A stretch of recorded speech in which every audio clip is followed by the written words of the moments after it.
Alô, bom dia. Estamos aqui na live do Secov. Hoje vamos tratar aí de um tema bem interessante. Estamos aguardando, nossa live começa agora às 10 horas. Já é praticamente 10 horas, um minutinho para as 10. Já temos aqui gente chegando, o nosso palestrante de hoje, quem vai conversar aqui comigo, o Dr. Demetrio já está aqui, já vou convidá-lo para entrar na sala. Michele, Thiago,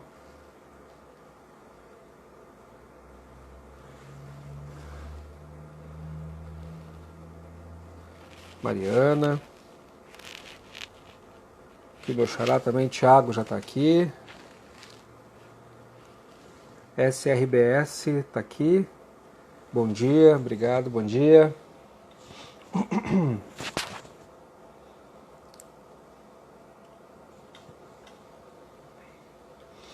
Estamos aqui mais uns minutinhos.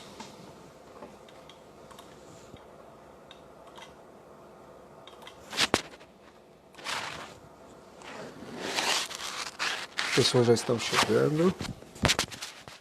Vou se arrumar aqui.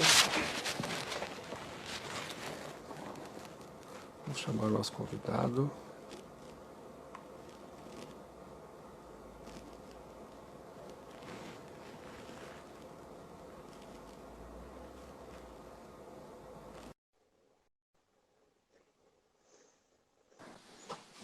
Nós estamos aqui na live do Secov. Bom dia, Demetrio. Tudo bem, meu colega? Bom dia, doutor Thiago. Como é que vai? Tudo bem? Tudo tranquilo, graças a Deus. Estamos aí nessa manhã. Escolhi um dia chuvoso, né? Tantos dias de sol e aí quando eu fui participar, é só chuva. Também para poder conversar aí com todo mundo.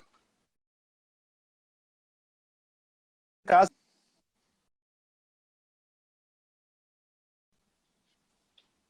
Vou então fazer uma aqui.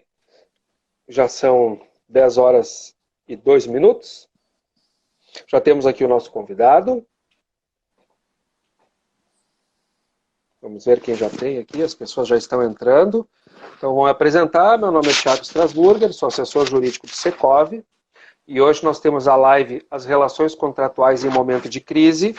Temos aqui como nosso convidado que vai conversar desse tema que, queira ou não queira, desde o início da pandemia e dessas medidas de restrição de circulação de pessoas, é um momento importante para se tratar isso. Temos como convidado Demetrio Giannakos, advogado especialista em Direito pela URGS, mestre e doutorando em Direito pela Unicinos, e sócio do escritório Giannakos, Advogados Associados, não é? Ele junto com o pai dele do escritório, o Dr. Ângelo também, conhecemos ele através lá do Secov e fez brilhantes trabalhos lá para a nossa entidade e com certeza tem palavras muito boas aí, ensinamento para passar para nós aí, para os colegas que estão assistindo, para as administradoras, para aqueles que estão inteirando nesses temas, não é?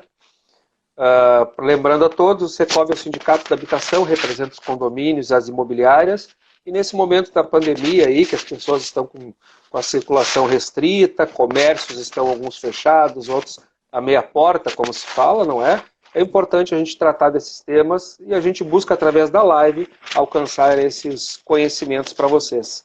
Eu passo a palavra aqui para o meu querido amigo também e colega de profissão Demetrio, que vai se apresentar, concluir um pouquinho aí, vai falar sobre esse tema aí, as relações contratuais. Vamos fazer um bate-papo aí, bem gostoso aí nesse período de uma hora aí. Demetrio, a palavra é sua, use ela da melhor forma. Bom, então, doutor Thiago, agradeço muito pela introdução. Queria então dar um bom dia para todos os colegas, amigos, e pessoas interessadas também, né, que estão presentes na live hoje, nessa manhã chuvosa aqui em Porto Alegre. Talvez algumas pessoas estejam em outras localidades, que estejam com um dia diferente, mas aqui estamos com um dia bem feio hoje, infelizmente. Mas eu queria então agradecer ao Dr. Thiago, né, representando o Secov, o Dr. Moacir, presidente, a Carolina também, que me fez esse convite há umas 2 semanas atrás, que me deixou muito feliz. E dizer que o nosso escritório, o Giannakos e o Secov, já são parceiros há algum tempo, né? Já tem tido essa relação mais próxima e isso tem sido muito bom, eu acho que para todo mundo. Pessoal, a temática que eu quero tratar hoje, então, é sobre o impacto da pandemia, né, nos contratos. Aqui, obviamente, né, a gente trata um pouco mais os contratos de locação comercial, que é o ponto forte, né, eu acho que é o grande enfoque que os interessados hoje presentes têm. Nós vivemos numa sociedade capitalista, liberal, em que a iniciativa privada ela é concretizada justamente pela realização dos contratos. Um contrato é a forma concreta da realização da nossa liberdade. É onde locador e locatário, contratante e contratado conseguem fazer a sua transferência de bens e colaboram entre si para um prol superior, né? Uma melhora da sociedade como um todo. E isso tem sido, essa nossa liberdade tem sido muitas vezes questionada nesses momentos de dificuldade. E aqui eu acho importante a gente dizer que nos momentos de dificuldade que o direito deve nos socorrer. E não o contrário. E eu tenho visto muito um apelo subjetivo, um ativismo judicial muito forte nesse período de pandemia, em que algumas pessoas tentam remodelar uma relação que muitas vezes é antiga, de 10, 15, 20 anos atrás, com um intuito muitas vezes fraco, uma fundamentação fraca juridicamente. E eu já vou chegar lá, vou começar a tratar de alguns casos para vocês, principalmente um caso que talvez a grande maioria dos colegas aqui gaúchos, que é o caso de Canela, né, uma ação que foi deferido uma tutela de urgência semana passada, numa ação revisional na comarca de Canela. Já vou chegar lá também para tratar desse assunto. Então, assim, nós vivemos num momento em que, desde o começo, e eu posso falar até com uma certa propriedade, porque tive acesso a algumas informações importantes, desde o começo, locatários, que muitas vezes, locatários fortes, empresas consolidadas no mercado, de alto padrão, que todos nós sabemos que são empresas saudáveis do ponto de vista econômico-financeiro, já com 48 horas de decreto do governador, notificando os locadores, pedindo suspensões e isenções para 90 a 120 dias. Pois é, né? Você observou muito isso, né, doutor? Um certo oportunismo num momento muito inadequado, né? Exatamente. E a gente tem que fazer a distinção do que é oportunismo e o que é oportunidade. Exato. Né? Isso até tratei num artigo que foi veiculado pelo Secov há uns dias atrás, que a gente tem que fazer essa diferenciação. O oportunismo, ele tem uma conotação pejorativa, que é aquela pessoa que muitas vezes, ou pessoa jurídica, obviamente, né, que visa um benefício no momento que muitas vezes ela não precisa. Ou se precisa, não precisa daquela forma como está requerendo. Entendeu? Então, quando eu digo, quando uma empresa solicita uma isenção do pagamento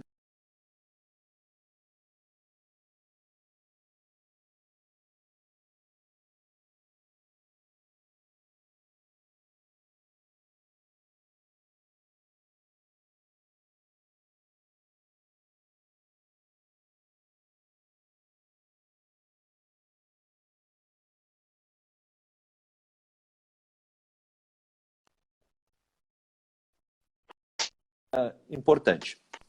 Eu acho que o Dr. Tiago aqui teve um problema de internet. Dr. Tiago, estou lento aqui, realmente. Estou ouvindo. Tá ouvindo? Tá ouvindo? Tá bom então. Tô ouvindo, te ouvindo agora. Sim, beleza. Beleza? Então, assim, eu acho que a gente tem que cuidar isso, né?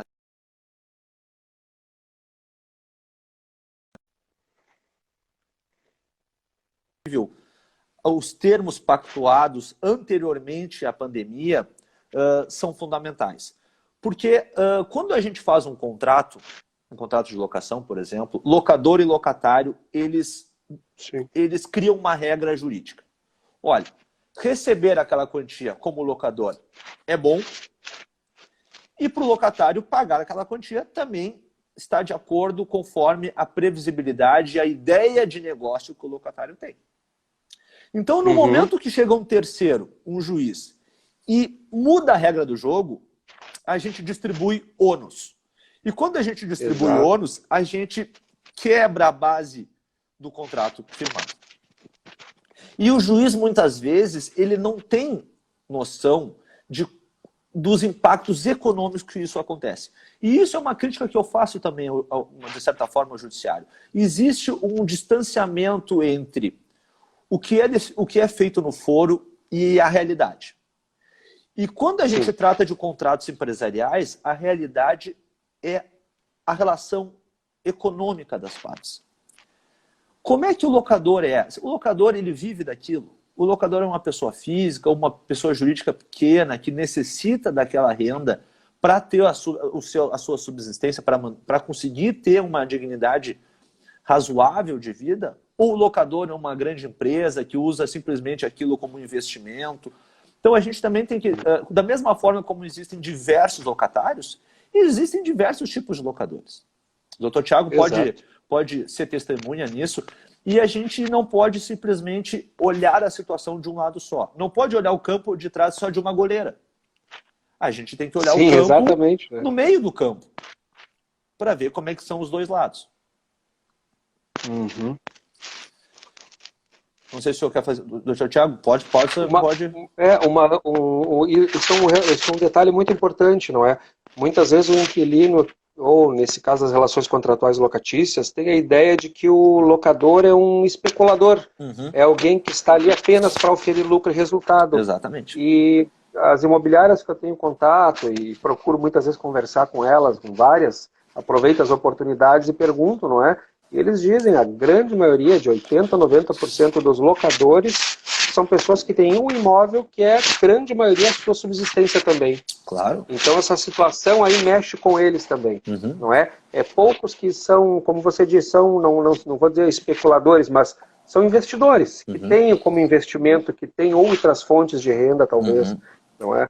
Mas a grande maioria são pessoas comuns, que realmente têm um imóvel como sua única renda, que amealhou durante o ano, né? Durante a vida, não é? Exatamente. E a gente tem muito essa cultura, durante a vida vamos investir dentro do possível em imóveis para ter nossa aposentadoria.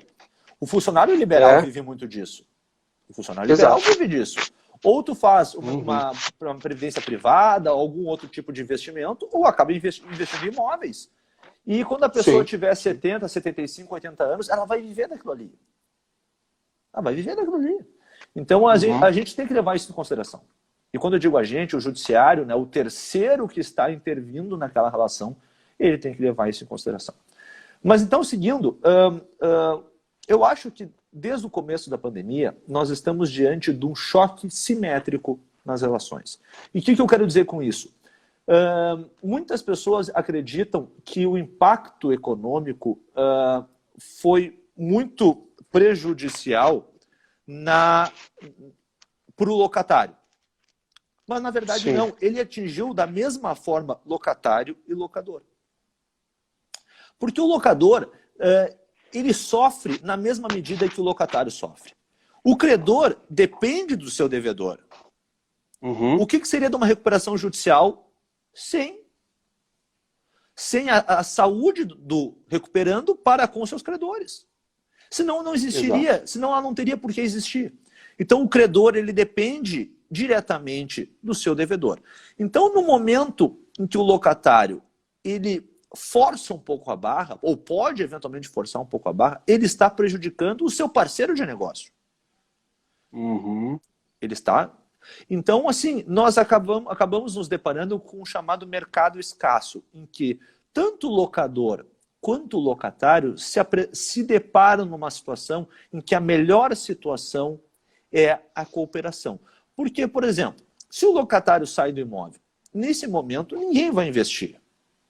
Dificilmente alguém vai criar um negócio ou vai querer expandir o seu negócio neste momento. Então a probabilidade do locador ficar com a loja fechada é grande. E o locatário, sem o ponto comercial, aí sim que ele não vai ter nenhum tipo de renda. Então, Sim, eu acho sim. que a gente acaba se deparando numa situação em que não existe, a teoria econômica chama de threat point, que seria o ponto de ameaça. O locador, ele pode ameaçar com a desocupação do imóvel, o locatário da mesma forma, sendo que numa situação normal, tanto o locador e o locatário podem ter uma segunda alternativa. O locatário já consegue saber de um ponto por um valor menor, muitas vezes na mesma região, para manter aquele consumidor fiel, e o Sim. locador já consegue vislumbrar o locatário interessado no ponto. Numa situação de crise, nós não temos esse ponto de ameaça, esse threat point. Então nós temos um mercado escasso. Tanto o locatário quanto o locador, eles estão abraçados numa boia à deriva. Ou há uma cooperação, como se diz, né? Ou os Ou os dois vão dois perder. vão naufragar, Os vão dois vão perder. naufragar. Os dois vão naufragar. Isso é o que está acontecendo. Uhum. E os A gente observa negócios, muito. e os negócios que vão conseguir sair desse momento daqui, não, a gente difícil dizer, daqui 30, 60 dias, vão ser as pessoas que cooperaram. Talvez a Sim. palavra nesse período seja a cooperação. Uhum, exatamente. Exatamente. E aqui é importante que a gente se diga, eu tenho visto muito, né, decisões, principalmente no Tribunal de Justiça de São Paulo, empresas que solicitaram na petição inicial da revisional de locação a isenção do aluguel. No entanto, o juiz não deu a isenção. Ele deu uma redução de 50% a 60%. O que a notícia acaba não veiculando é que o locatário ele vai ser sucumbente nisso. Sim, ali na frente. Ele vai ser sucumbente ali na frente. Então, o que muitas vezes, e nós advogados precisamos fazer a nossa meia-culpa também, nós não podemos vender um produto que a gente não tem certeza. Não tem como, nesse momento, garantir para o teu cliente, o locatário, que vai conseguir a isenção ou a redução naqueles parâmetros. Porque os parâmetros que se tem apresentado pelo judiciário, eles são dos mais variados possíveis. Sim.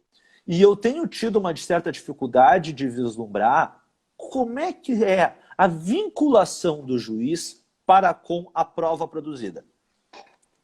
E agora eu faço a ponte, né, para essa decisão que aconteceu semana passada ali na comarca de Canela.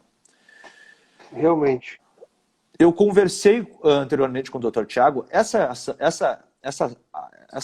decisão, né, que foi bastante veiculada, ela é oriunda de um contrato de locação que foi firmado em setembro do ano passado. Tá? E aí o locatário, ele fez investimentos naquele imóvel e ele teve um período, né, em que esses investimentos estavam acontecendo, né, essas melhorias no imóvel estavam acontecendo e ele ainda não estava operando. Então ele foi começar a operar no início desse ano. Então ele teve um período de bonança, se a gente pode dizer dessa forma, um período de efetiva atividade muito curto.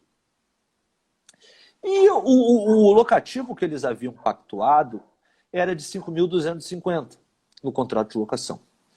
E aí, na petição inicial, ele pediu uma redução num valor de 1.100 por 5 meses.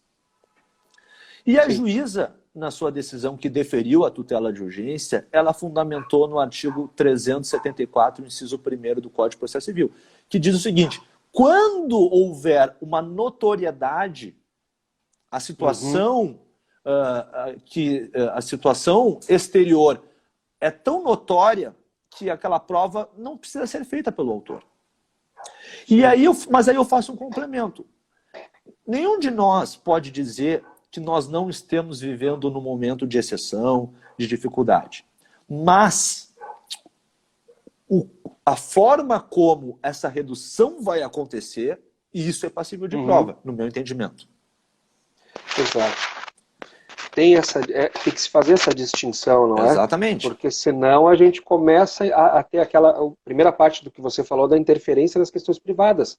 Claro. Houve um contrato em que ele foi, digamos, sabiamente negociado, equacionado ali as duas partes e elas chegaram aos termos. Sim. E ali está sendo cumprido. Sim. E quando tem essa interferência judicial é que tem que se ter esse cuidado, né?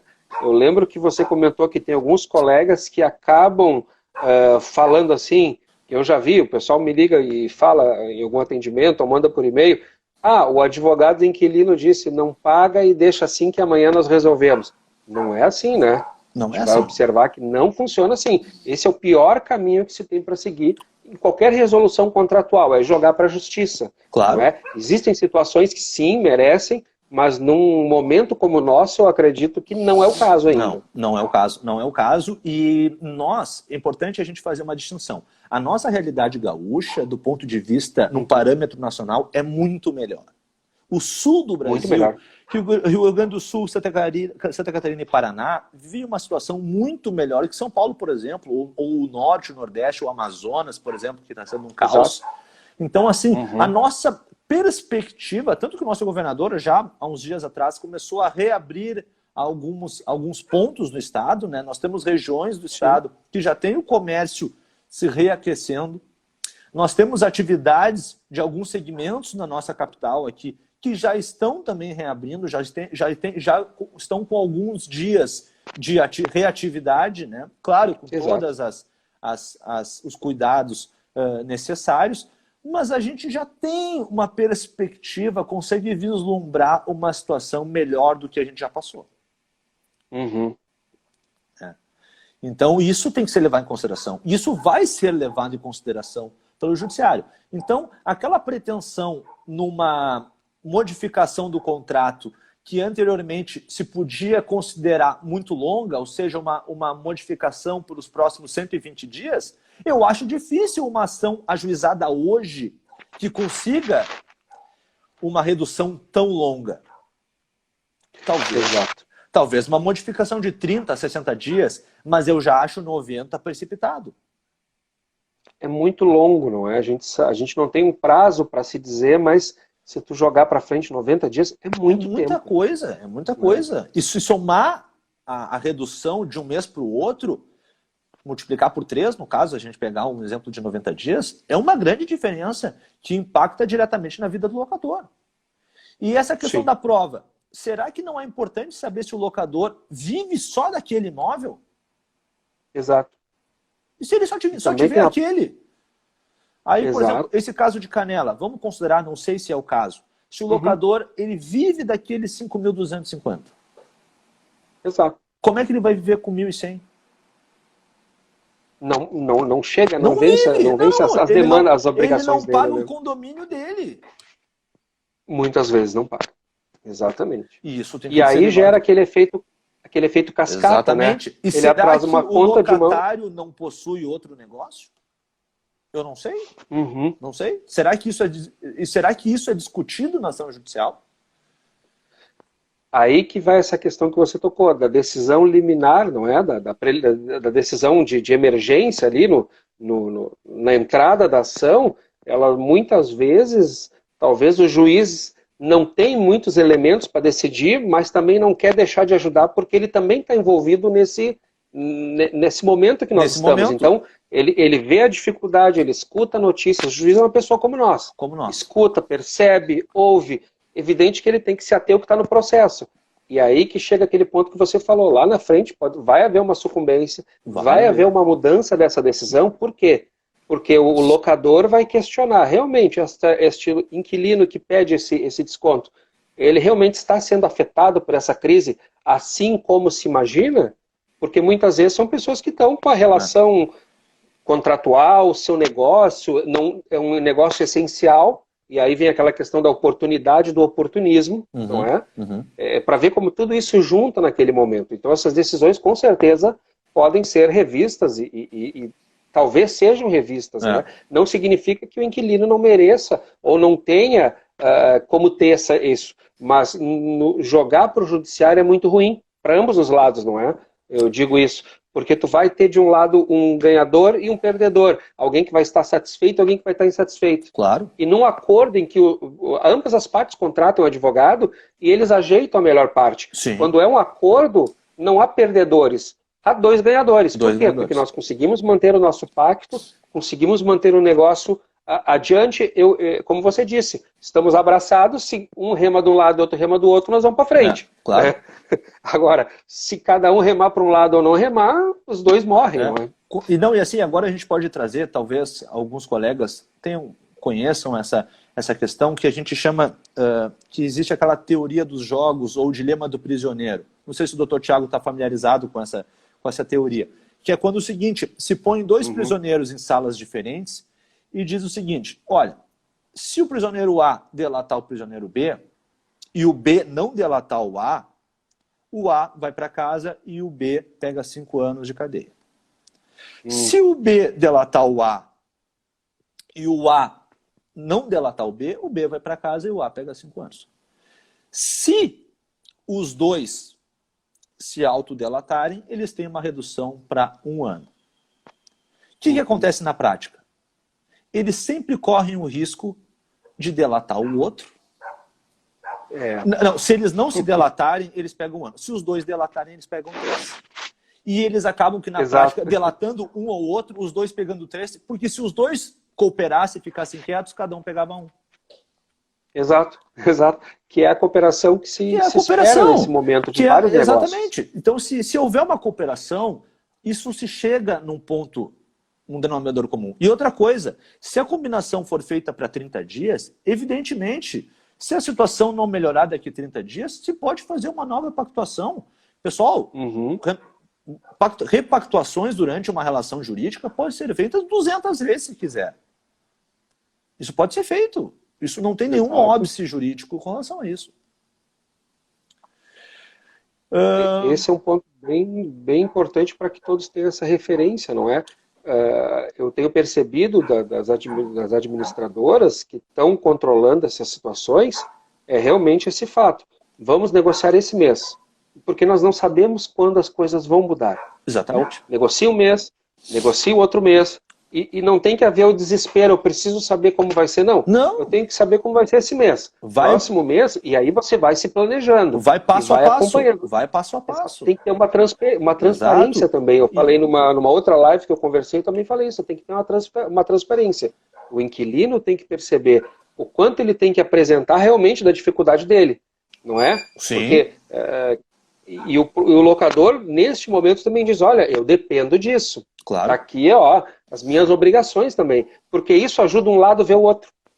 E aí que sai a cooperação. Exatamente. Não, e o que é importante a gente dizer o seguinte, que também, aqui o papel das imobiliárias também é importante, é manter essa conversa saudável dos dois lados. Né? Porque a gente tem muitas relações que o locador não conhece o locatário. Né, diretamente, eu não conheço a pessoa do meu locatário. Às vezes o locador não tem um contato direto com o locatário. E as imobiliárias, né, as administradoras, fazem esse meio de campo. Então esse meio de campo ele deve ser levado muito em consideração e ter um investimento de RH, podemos dizer assim, muito grande. Porque é importante nós mantermos uma relação saudável. O que eu quero dizer com isso? Prestar, por exemplo, o locador pede um esclarecimento com relação ao locatário. Tentar prestar esse esclarecimento o mais rápido possível. Porque nós temos um momento de muita angústia pessoal do ser humano. Então, exatamente, é um momento angustiante. E o Dr. Tiago certamente vai concordar comigo, as notícias corroboram muito para essa angústia. A gente liga a televisão, a primeira coisa que as pessoas dizem, morreram tantas mil pessoas. Sim. Mas eles nunca dizem primeiro o seguinte, olha, foram curadas tantas mil pessoas. Sim, com certeza tem um número bem alto de pessoas que passam por isso, não é? E sem grandes intercorrências mais graves. Isso, né? Exatamente. Então, assim... Mas eu entendi, o contexto que nos põe, não é? A mídia, há um contexto em que a situação é ruim. Exato. Com certeza é ruim. Eu imagino, é muito angustiante, por exemplo, para quem às vezes é profissional autônomo, luta para fazer a sua renda, é uma coisa para aquele que já tem mais ou menos a renda, não vou dizer fixa, mas de alguma forma fixa. É muito ruim tu escutar isso, né? Pode ver que são pessoas que reagem diferente, né? E a gente poderia ver as reações. Por isso que é muito importante a gente avaliar bem esses detalhes, não é? Ou seja, qual é o contexto que nós estamos? Eu estou num momento X ou Y? Qual é as reações que se espera nesse Claro. momento? E a partir daí tu tem uma negociação mais voltada para isso, né? Isso aí, Eu exatamente. estou vendo aqui, eu tenho um comentário de uma pessoa que você conhece, o nosso amigo, seu pai está aqui, Ângelo. Isso aí Ângelo aqui é... botou um comentário, né? Ele botou muito interessante aqui, o comentário dele corrobora com outros que estavam vindo na sequência. Ó. A decisão judicial precisa analisar a situação financeira do locador para então decidir de forma equilibrada. Isso é o que nós estamos falando, que essas decisões liminares, por mais que elas assustem no momento, elas têm que ser combatidas. Não significa terra arrasada, como eu já vi gente, recebi aqui a decisão, vou ter que dar um desconto de, sei lá, X%. Cara, como é que eu vou viver com isso? O inquilino, o locador fica, né? Não é para entrar nesse desespero. É para, então, olha, isso prova uma coisa. Primeiro, negociação particular entre as partes foi infrutífera. Já mostrou que não houve já começa a voltar para dentro. Bom, alguma coisa aconteceu. Ou ele não me ouviu, eu não consegui ouvir, não chegou meio termo. Olha o resultado que deu. Claro. No segundo momento, chamar o advogado para, vamos ver se realmente ele tem razão, se o juiz decidiu, olhando a princípio só um lado, agora ele vai olhar o outro lado, onde essa situação vai mudar. E aí aquele desconto pode não corresponder. Olha, antes era um desconto de 50, agora é de 25. Ou seja, tu vai ter que complementar esses outros 25. Sim. Essa decisão é possível. Claro. Exato, volta. Ou daqui a pouco diz, olha, eu acabei de perceber que a tua atividade era uma atividade essencial, estava com portas abertas, examinando o livro caixa ou alguma outra coisa, eu consegui aproveitar que a sua atividade funcionou normal, a sua diferença no faturamento foi muito pequena, porque isso é que envolve quando eu falo em comércio, né? Agora, se eu trato de locações residenciais, aí realmente fui dispensado, entrei nessas medidas do governo, houve redução de renda, sou autônomo, não consigo sair para trabalhar. É outra realidade. É outra realidade. Porque Sim. aí a pessoa... Que também envolve as relações contratuais. Exatamente. Exato. Aí muitas vezes pega a pessoa física, que tem um contrato de trabalho fixo, que tem aquela remuneração fixa, que não vai variar. Então, se ele toma um choque abrupto dessa forma, por exemplo, é mandado embora, Exato. aí não, é muito difícil, né, questionar. É muito difícil a gente argumentar nessa questão. Sabe o que eu tenho defendido, e até eu vi aqui um comentário, o comentário é o seguinte, a decisão judicial deve valorizar a cooperação. Me parece que o juiz, antes de dar a liminar, deveria, muitas vezes, claro, hoje não é o momento, mas em outras situações, chamar as partes, olha, vamos fazer uma audiência. Claro. Vamos conversar, claro. Tentar compor, porque novamente é aquilo que faz uma baita diferença. Tu não vai ter vencedor e perdedor, porque isso amarga a relação, isso estraga a relação. É que nem tu brigar com teu vizinho e não conseguir chegar num consenso. Isso. É o teu vizinho, tu vai ver ele todo dia. Se tu perdeu alguma briga com ele, tu vai olhar para ele, tu vai sair com aquele estigma, perdi para ele. Exatamente. Ou o contrário, tu vai olhar para ele e ele não vai te olhar, tu vai pensar, puxa, só porque eu ganhei não sabe perder.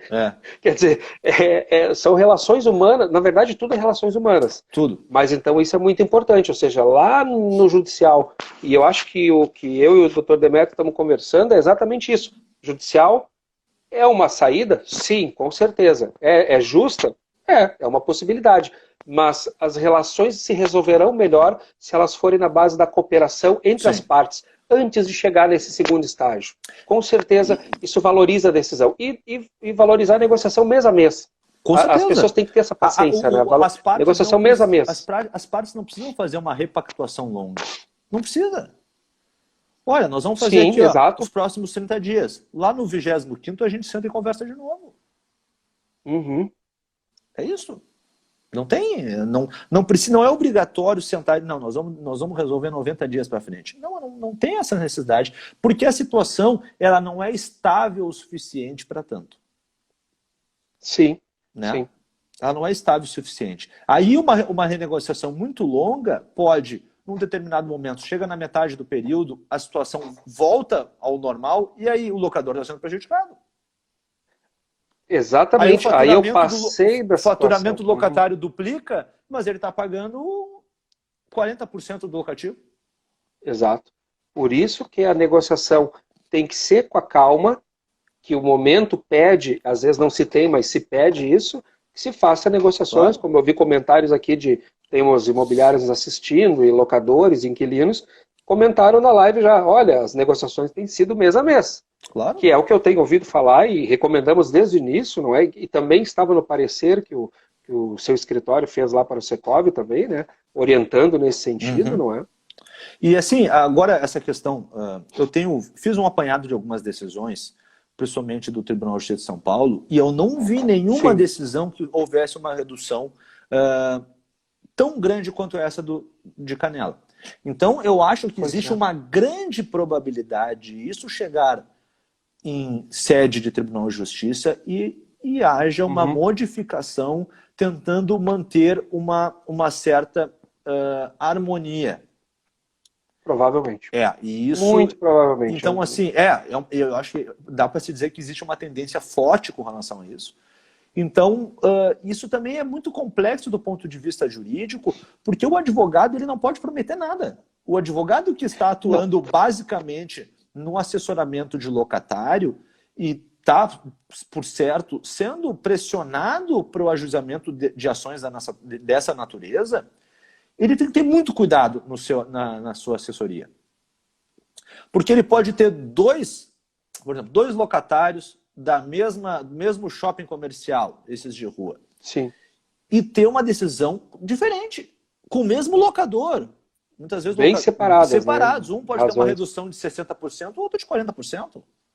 Exato. Ele não tá isento disso acontecer com ele. E aí vai explicar que gato não é lebre. Como é que tu explica isso? Aí que fica ruim, né? Pô, mas tu me disse que era X e eu ganhei menos. Ou tu disse que eu era aquilo e ganhou aquele outro. É muito ruim, né? Não, e assim, desde o começo dessa situação, a gente, assim, desde da segunda semana ali de março, já começaram alguns autores a publicar trabalhos e artigos, claro, obviamente curtos, né? Dizendo assim, olha, é o momento da repactuação dos contratos. É o momento de reanalisarmos os contratos. Aí eu fiquei pensando, peraí, mas... Claro, isso eu estou pensando com aquela cabeça de 15 de março, né? Mas a gente não sabe como é que vai ser a situação. Como é que nós estamos respondendo... Nós estamos dando uma resposta antes da pergunta ser feita. Exato. Então aí a gente começa a gerar um incentivo. Aí a gente vem de novo para uma certa psicologia comportamental, economia comportamental. Como é que o locatário começa a receber essa informação? Por exemplo, o locatário nunca pensou nisso. Doutor Thiago, um locatário que não pensou nisso, o comércio dele vai sofrer um abalo, mas ele vai sobreviver, ele não está cogitando não sobreviver. Aí ele começa a ver aquela situação, não, peraí, não vou ser eu o bobo que não vou conseguir tirar uma lasquinha. Isso tem sido muito ruim, porque isso está lotando o balcão das administradoras, os locadores às vezes estão recebendo demandas que não precisariam. E a gente acaba fomentando um mercado que ele talvez nem fosse ser aquecido dessa forma. Exatamente. Que não haveria toda essa demanda. Eu brinco, numa das lives eu falei, aconteceu essa situação, a primeira coisa que as pessoas pensaram, meu contrato de aluguel. Segunda coisa que as pessoas pensaram, será que tem vacina? Quer dizer, a preocupação das pessoas era com o seu contrato, com o seu bolso, com essa questão da renda. Natural. Natural. Fazendo uma brincadeira, ou seja, natural. Né? Mas é assim, a primeira coisa, e o meu contrato? Parou o mundo. Tá, mas tu pensou se isso daqui a pouco vai se resolver em 30, 60 dias, não é? Isso vai ser aquilo tudo que se falou? Não se sabe, nós estamos ainda numa linha que começa a ter uma descendência, essas coisas, né? Mas eu ia voltar num ponto que você comentou, você falou das ações de São Paulo, comentou essa questão de Canela. Tem visto alguma questão nas ações lá de São Paulo, alguma observação? Tem muitas ações, surgiram mesmo? Sim, assim, eu teve um estudo bem recente, tá? Em que demonstrou que as 2 semanas anteriores ao início do estado de calamidade no estado de São Paulo tiveram um ápice muito grande de ações. O que aconteceu? As pessoas verificaram, vislumbraram aquela situação de complexidade, começaram a ajuizar ações. Mas aqui, pessoal, não são só ações desta natureza que nós estamos tratando. Ações de todo tipo. E o grande... houve uma explosão de demandas. Explosão de demandas. Aí, iniciado esse momento de crise, de pandemia, de calamidade, houve uma redução natural que se esperava, na primeira semana, 10 dias, ou seja, as pessoas se fecharam em casa. Né? O cliente nem falou mais com o advogado não falou mais com o cliente, todo mundo com medo. Eu acho que os clientes ficaram com medo que o advogado pudesse passar coronavírus, sei lá, alguma coisa assim. Pois é. E aí teve uma redução grande no número de ações. Mas, na segunda semana, o ápice subiu de novo. Voltou. Então, assim, nós estamos vivendo num momento, né, de uma explosão muito grande de ações no judiciário. Então, a gente, e eu tenho visto em várias matérias, né, não só na nossa, tá pipocando muita decisão de muitas formas, de diversas caras e bocas, com resultados diferentes, resultados às vezes similares, mas fundamentações. E eu acho que o resultado, do ponto de vista jurídico, claro, ele é importante para a parte, mas para o advogado a fundamentação é importante. E aqui eu volto para aquele artigo, para os colegas que entraram depois, quiserem anotar, o 374, inciso 1º do Código de Processo Civil, que essa juíza, então, de Canela, decidiu que, com base nessa situação inquestionável de pandemia, ela se sentiu empoderada, né, ou possibilitada de fazer a revisão contratual. Mas é evidente que a situação de pandemia era inquestionável e não precisa de prova. O autor não precisa juntar 75 capas de jornal dizendo que tem pandemia. Exato. Não é essa a questão. Mas ele precisa demonstrar, primeiro, qual é o efeito da pandemia no negócio dele e o que ele pode arcar. Mas não é só dizer, ele tem que provar. É o que eu tinha comentado em outras vezes, que nós não temos uma base para uma revisional propriamente aquela do contrato das locações. Porque ela pede 3 anos de contrato, e ela é uma revisional que ela corta para cima e para baixo. Como se diz, é uma faca de 2 gumes. Sim. Aqui nós estamos falando de uma situação de momento. Emergencial. Em que, nesse caso da juíza de Canela, julgar que seria dispensado o ônus probatório, assim, é muito ruim, é muito temerário. Porque fica parecendo que uma parte tem a palavra total. É o cheque assinado, e a outra parte não tem palavra. É o cheque assinado em branco. É o cheque em branco. Exato, é muito ruim. Então... Isso dá uma insegurança que você fala, nós advogados ficamos inseguros. Tá, mas eu consigo essa mesma aplicação em outro caso em Porto Alegre? Será que isso funcionaria em São Paulo? Porque, veja bem, nós temos um cenário em São Paulo muito mais fechado, muito mais restrito, não é? Eles estão com uma restrição à circulação muito forte, diferente daqui. Nós temos bolhas que estão mais Porto Alegre, situação agora de Lajeado, se não me fala a memória, Passo Fundo já passou por um momento mais fechado, tem agora essa questão dos frigoríficos. São bolsões de situações. Para ver como nós estamos numa situação muito privilegiada. E é o que eu digo, se essas negociações forem salutares, forem boas, benéficas para todos, a roda da economia aqui no estado vai voltar a girar mais fácil. Nós vamos ter menos desocupação, retorno mais rápido das pessoas às atividades. Fechei meu negócio, saí do meu emprego, minha questão de autônomo reduziu quase a zero, elas vão voltar mais rápido. O estado vai sair melhor, com certeza, mas é fundamental que as pessoas tenham essa percepção. Que os colegas advogados tenham essa percepção quando são provocados. Por exemplo, me liga um amigo, olha, eu quero conseguir um descontão lá com o meu locador. Tá, mas como é que tá teu negócio? Não, tá indo de vento em popa. Cara, não é o momento de tu pedir, é o momento de tu conseguir manter essa roda. Porque as pessoas que estão conseguindo andar bem têm que manter. Sim, não é? Sim. Isso vai ajudar na roda da economia, com certeza. Com certeza. Não, e assim, eu tenho um amigo pessoal que me contando que a família tem um restaurante, que obviamente não está conseguindo atender de forma presencial. Mas que o delivery nunca foi tão grande. Exato.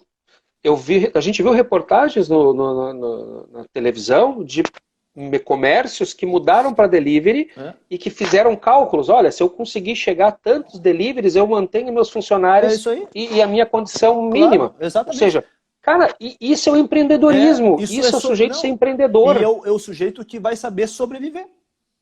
Ele vai sobreviver. Ele vai sobreviver à situação se moldando às possibilidades que ele tem. Sim. Eu estou vendo aqui o nosso horário como mediador, né? Já estamos aqui 10h45, acredito que nós temos aí mais ou menos uns 15 minutos, não é?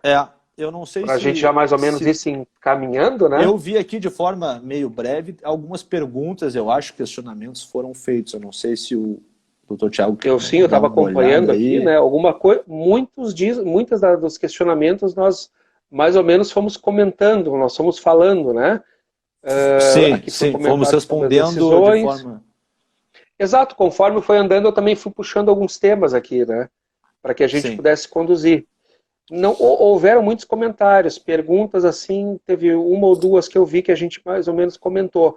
Se alguém tiver alguma pergunta, quiser reencaminhar agora, facilita mais para o final, né? Porque a gente tem que mexer na tela aqui, vocês vão me ver mais de perto aí, mas eu estou mexendo na tela aqui para poder chegar algumas perguntas. Mas então, assim, enquanto o pessoal talvez queira fazer umas perguntas, uma coisa que é importante a gente dizer, que uma relação contratual de locação média e longa, ela não é fácil de ser mantida.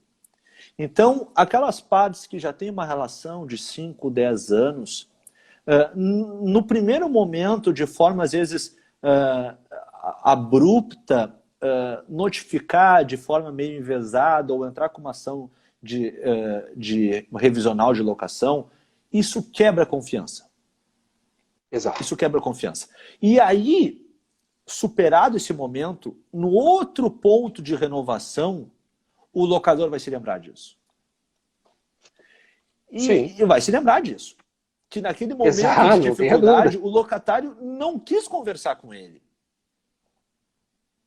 Né? Então isso o locatário pode, infelizmente, pagar uma conta no futuro que ele não está pensando nisso ainda. Eu posso comentar que em reuniões que eu tive com Secovs do Brasil, não é? Com advogados que a gente conversa, o pessoal tem realmente feito negociações, e aqui vem uma pergunta, já alguém colocou aqui, deixa eu ver, Jefferson pergunta, sobre o desconto, eu posso dar o desconto e cobrar depois? Precisamos fazer aditivo ou apenas e-mail trocado serve?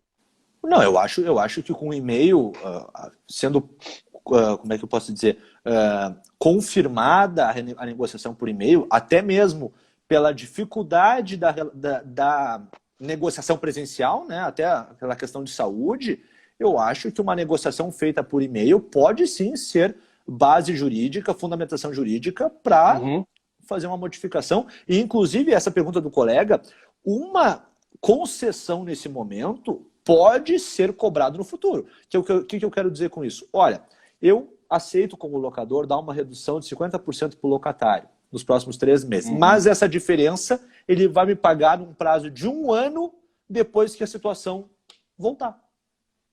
Aí é um pacto que se faz, uma negociação, mas ela não é desconto, né? Na verdade é uma moratória. É uma moratória, exatamente. E a União Europeia fez isso. A União Europeia estipulou... Isso, é uma moratória. Paga uma parte agora e outra parte depois. Porque desconto, tu descontou. Ou seja, descontei. Não vou te cobrar. Por isso que tem que cuidar com os termos que se usa. Se você pensa em cobrar depois, que a pergunta dele seria moratória.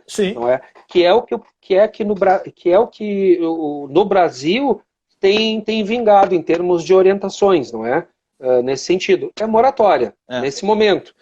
Pode dar desconto? Eu vi que tem uma pergunta aqui, doutora Séries, nossa colega também. A dever de renegociação? Ela pergunta. Olha, o dever, não existe um dever jurídico, uma obrigação jurídica. Mas, evidentemente, eu acho que a situação ela demanda isso. Ela é extremamente aconselhável do ponto de vista jurídico, né? Uma tentativa, ao menos, de renegociação. Eu acho que tem uma outra pergunta aqui, muito boa, fazer um bate-bola. Aviso prévio de 30 dias para desocupação. Deve ser respeitado, doutor?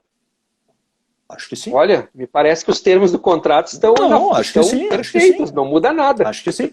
Até porque é o seguinte, dependendo do... Claro, isso a gente pode questionar muito com relação à natureza do negócio, né? Tem negócios que estão totalmente fechados, né? E tem negócios que não estão. Então, tem situações em que o negócio do locatário ele está funcionando, parcialmente ou não, mas ele está funcionando. E outros que não. Por exemplo, se a gente cogitar uma casa noturna, esse tipo... Não, cinema. Não, isso aí não tem previsão de volta. Vai ser a última coisa a voltar. Não tem. Aí, claro, aí talvez essa negociação seja diferente do restaurante. seja diferente de uma ferragem. As Esse é o ferragens, ponto. agora, no Caso a começo da caso. pandemia, venderam álcool gel pelos tubos. Exato. Então, vai depender muito da natureza do negócio jurídico. Eu sempre tenho dito nas consultas que venho, as normas contratuais, a relação em si permanece normal. Tem que dar aviso prévio, saiu antes do prazo, tem uma pergunta aqui, caberia cobrança de multa contratual ou existe interpretação na caso de uma saída antecipada? Se está dentro do prazo do contrato e o locatário repensou, olha, eu não vou seguir adiante porque pode acontecer. Claro. O empreendedor pensa, olha, não vou à frente porque o meu comércio, a minha casa noturna ou a minha atividade está totalmente vedada, eu não sei se eu vou seguir. Ele tem que pensar. Ele pode concluir, não, esse ponto eu vou sair. Vai pagar as multas normais. Não. Pode haver uma negociação, eu vou complementar. Acho que pode. Não, pode haver uma negociação. E a questão é o seguinte, no momento em que a gente começa a sustentar sempre a relativização ou quebra do contrato, a gente tira a credibilidade do instituto jurídico, que é extremamente importante. Exato. Então, assim, se a gente começar a dizer, assim, ó, o doutor Tiago vai pagar todos os meses R$10 mil pelo espaço. Se a gente começar a dizer o seguinte, não, agora eu vou pagar 4 porque teve uma situação e tal, e o juiz avalizar os 4. Então, assim, para que serve a nossa liberdade contratual? Se o que a gente escreveu não interessa. Então, eu tenho uma certa restrição a essa questão muito da função social do contrato, da quebra da boa-fé objetiva, porque isso são conceitos subjetivos, que a legislação ela é subjetiva. Tá? A teoria da imprevisibilidade são teorias que dão muitas vezes muito espaço, muito campo para uma interpretação jurídica extremamente ampla que foge totalmente do interesse e da intenção das partes no momento da realização do contrato.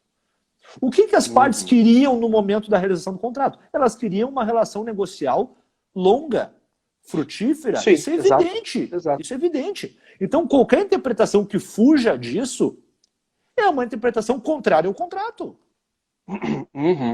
Eu tenho aqui uma questão também. Séries perguntou também, se as partes renegociarem e sobrevier lei mais favorável a alguma das partes, o acordo poderá ser revisto? Como é que Parece que sim. Deixa eu... Se as partes renegociarem e tiver uma lei mais favorável à frente, poderia o acordo ser revisto? Sim. Digamos que saísse uma lei, uma MP, sai uma MP, que está saindo todo dia uma MP, sai uma MP com alguma favorabilidade ou alguma questão favorecendo o locador ou o inquilino, acho que cabe sim rever. Sim. Aqui teve uma pergunta... Não porque, como você falou, né, foi feito naquele momento, naquela situação. Ali na frente surgiu outra coisa, vamos rever de novo. E até porque esse caso da União Europeia foi exatamente isso. Para evitar a judicialização da questão, o Executivo criou uma lei em caráter de urgência e estipulou, olha, não vai ser cobrado nesse momento, mas vai ser tudo moratória. Sim, pronto. Exatamente. Aí é aquela coisa, não dá para discutir e vai ser resolvido dessa forma. Aproveitando os minutinhos finais aqui, no caso de moratória, não seria recomendável a anuência dos fiadores? É a pergunta. Acho que sim. Evidente, sim. Tem que ter. E o momento... Nessa situação eu tenho visto muito assim, comunicados por e-mail ou formas em que haja a certeza de que aquela pessoa que falou contigo é o fiador, aquela troca de e-mails corresponde, tem que ter essas confirmações. Evidente, guarda tudo, arquiva. Nesse momento, acredito que o judiciário observaria isso numa boa. E o doutor Boeira, até um exemplo prático... Lá no escritório nós fizemos uma renegociação de um cliente nessa forma e ele nos outorgou procuração porque era uma pessoa idosa e nós fizemos a assinatura eletrônica do aditivo. Sim. Então a gente pode utilizar dessa ferramenta, assinatura eletrônica, claro, munido de procuração, por aí. E até pelo fiador. O fiador outorga uma procuração para o advogado e ele assina no nome dos fiadores, eventualmente, porque é uma situação de exceção. É complicado as partes se encontrarem para a assinatura do contrato, né? Sim. Porque, veja bem, esse momento está privilegiando o uso das tecnologias. Mesmo pessoas que não eram tão afeitas à tecnologia, hoje estão sendo que se dobrar ela e dizer, olha, não tem outra forma de eu me comunicar, fazer um evento como esse, que o doutor Demetrio pode estar falando, eu estou falando, é através dessa tecnologia. contratos hoje estão sendo celebrados por isso. Os negócios não pararam em si, totalmente, mas estão migrando para isso. Nós poderíamos falar outro dia de assembleias virtuais, outra situação assim em condomínio, também vamos chegar a isso. Olha, o momento forçou a pensar nisso. Então, esse tipo de negociação virtual também vai acontecer. Eu tenho uma pergunta aqui, deixa eu ver. Opa, mudou a tela aqui. Vamos ver. Do Rafael Duarte. Este dever de renegociação não poderia ser amparado na boa-fé objetiva? Acho que sim. É o que defende Anderson Schreiber, por exemplo, é isso? Schreiber. Inclusive, poderia criar balizadores para a própria revisão judicial. Evidente, é o caminho. E assim, é por aí, muito bem colocado. E se a gente pegar uma experiência estrangeira, na Europa é muito comum os contratos terem uma cláusula de renegociação obrigatória. Ou seja, no momento que existe uma desavença, as partes são obrigadas pelo próprio contrato a renegociar. Então, a iniciativa do Poder Judiciário, ela é a última. O próprio contrato exige das partes a renegociação prévia. Sim, sim. Aqui me perguntaram se no caso onde é que está aqui? No caso de desconto também seria necessária a anuência do fiador? Eu acho no caso de desconto. É que o meu medo, né? O meu medo é que se não tiver anuência do fiador, numa possível questão posterior, o fiador entenda que não está desobrigado. Sim, que foi dado um desconto que ele também gostaria que... Né, é importante nessas negociações que tenha, assim, essa coleta de ciência e anuência do fiador, com certeza. Eu acho que sim, acho que é isso aí. Nós estamos aqui aí, quase faltando alguns minutos para fechar 1 hora. Não sei, temos aí um público bem interessado no tema. São tivemos aí um pico de 70, 80 pessoas, se eu não me engano. E agora estamos com mais de 50 pessoas aí. Se tivermos mais perguntas, estamos aí. Eu acho que o doutor Demetrio quiser fazer algum encaminhamento final dessa exposição. Eu gostaria de agradecer a presença dos nossos colegas ali do grupo do WhatsApp, da Comissão de Direito Imobiliário, do grupo de estudo, doutor Rafael, a doutora Séries, né, que, a doutora Séries fazer uma pergunta aqui até chega a ser eu fico meio constrangido, né? Eu que deveria perguntar para a doutora Séries, mas vários colegas aqui que a gente viu entrando, mandando uma mãozinha aqui, comentando, colegas que a gente já conhece há algum tempo. Então, é muito bom poder contar com os colegas e espero, né, ter ajudado com alguma questão, ter respondido eventualmente alguma pergunta. A gente fica totalmente à disposição, né, pela rede social, aqui os colegas conseguem identificar o meu perfil no Instagram e agradecer muito ao Dr. Thiago pelo convite, pela mediação que foi brilhante, ao Secov pelo convite também. E ficamos totalmente à disposição dos colegas, dos amigos aí. Exatamente, né? Eu também já faço aqui umas palavras finais. Como eu disse lá no Secov, a gente é muito preocupado com essa questão de poder orientar e contribuir para que os negócios imobiliários e todos aqueles relativos a esses tenham sua continuidade, tenham o seu sucesso, e nada melhor do que a gente poder ter essas orientações desta forma, claras, transparentes e objetivas para todos, né? Exatamente. O Secov prima muito por isso na representação da sua categoria, que são as imobiliárias. Vi várias imobiliárias ali participando, colegas de imobiliárias ali fazendo perguntas e tudo mais, né? Fora os colegas advogados das imobiliárias também, que fazem parte lá também do grupo, né? Fico muito feliz com os comentários ali, todos agradecendo muito as palavras do Dr. Demetrio. Que bom. Também agradecendo aqui a condução por mim feita aqui. Parabéns aqui, isso é muito bom. Nós ficamos muito felizes, fechamos praticamente 1 hora aqui de live, acredito que muito bem produtiva, pegamos essa relação contratual, não tem como fugir do tema de locações, não é, doutor? Não Porque tem. é o que está no momento, não é? É evidente que isso também se aplica a outros contratos que a gente pode pensar, não é? Sim, contratos, com certeza. Prestação de serviço. Tem que ter essa prestação de serviço, tem que ter essa vinculação, né? E a gente fica aí nas redes sociais, o doutor Demetrio também está aí, eu também estou na rede do Secov, a gente está ali para responder dúvidas e perguntas. Eu agradeço muito a tua participação, faltam 26 segundos restantes A gente foi brilhante, doutor. Que Olha bom, que doutor parceria Thiago, bacana, te hein? agradeço muito, Bacana. foi muito bom o bate-papo e foi muito bom dialogar Isso com os aí. colegas e a gente está sempre à disposição e feliz em poder ajudar aí, Exatamente. tá bom? Ok. Da mesma forma, um abração para o colega e nos veremos numa próxima Com live. certeza. Acompanhe nas redes sociais aí, doutor Demetrios, Thiago,